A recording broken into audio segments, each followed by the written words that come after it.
Well, let's identify who are these culture warriors? Who are these folks who got nothing better to do than bother other people? Are they merely bored, or are they bored and misinformed, or are they bored and mean spirited? I think it's the last one. I think it's actually all three. Why not? They're bored, they're misinformed, and they are also mean-spirited. And you should make sure that the casual observer is aware of this. The people who are out there trying to bother other people, the people who are running up to other players on the field and then flopping over as though that player they just ran up to somehow tackled them, those people are just about the lowest of the low, and the casual observer should be made aware of that. Let me show you what I'm talking about right now. This is from Blavity. The author is Christopher Rhodes.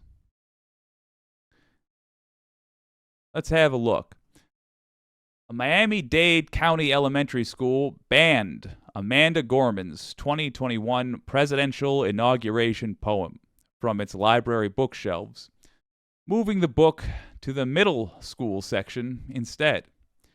As more information emerges about the parent who objected to Gorman's poem, a disturbing picture has emerged about the objecting mother and her radical history.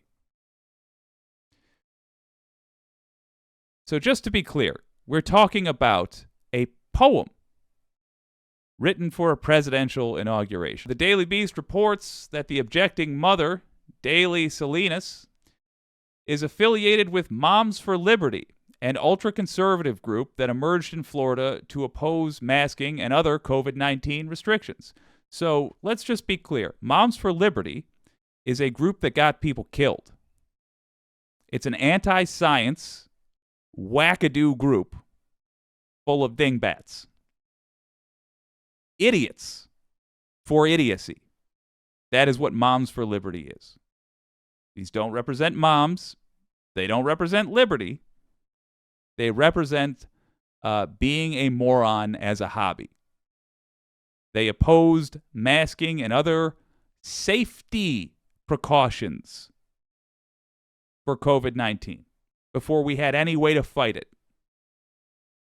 other than these admittedly weak but better than nothing safety precautions. So Moms for Liberty, she's a part of a group that got people killed, that sided with a disease. That is who got the poet laureates, or the Amanda Gorman's poem, yanked off of the shelves. Okay.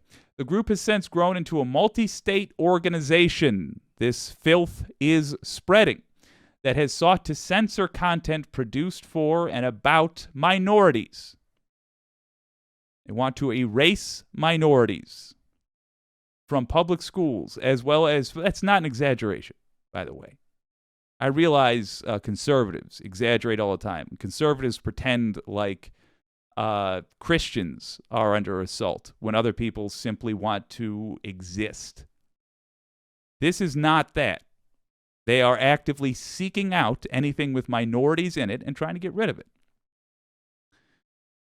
This group has since grown into a multi-state organization that has sought to censor content produced for and about minorities from public schools, as well as forcefully pushing other conservative causes. They want to indoctrinate kids, in other words, into their filth that leads them to believe things like they should side with a disease during a pandemic.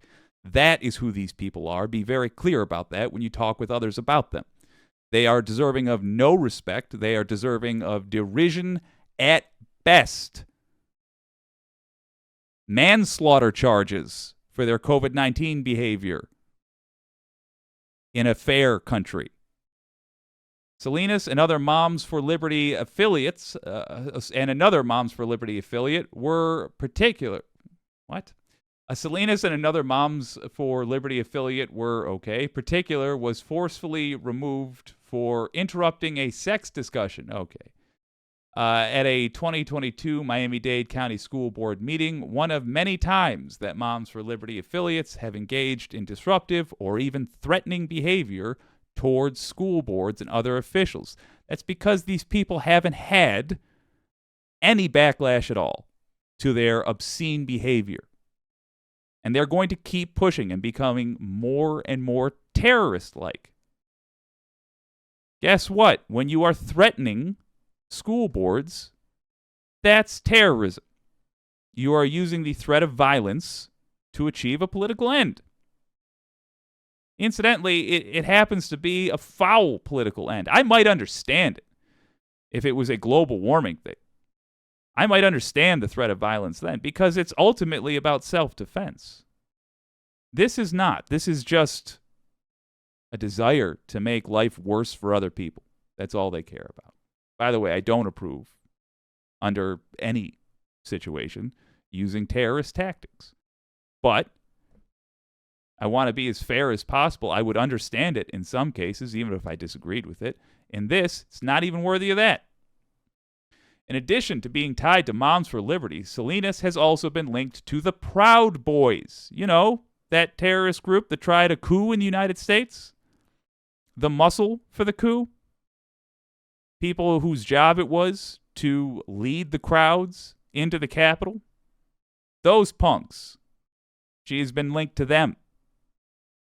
The far-right group that recently had several of its members convicted on conspiracy charges for their role in the January 6, 2021 insurrection. The Guardian documents several instances of Salinas appearing with or praising the Proud Boys, including a picture with now incarcerated leader Enrique Tarrio. There it is. There it is.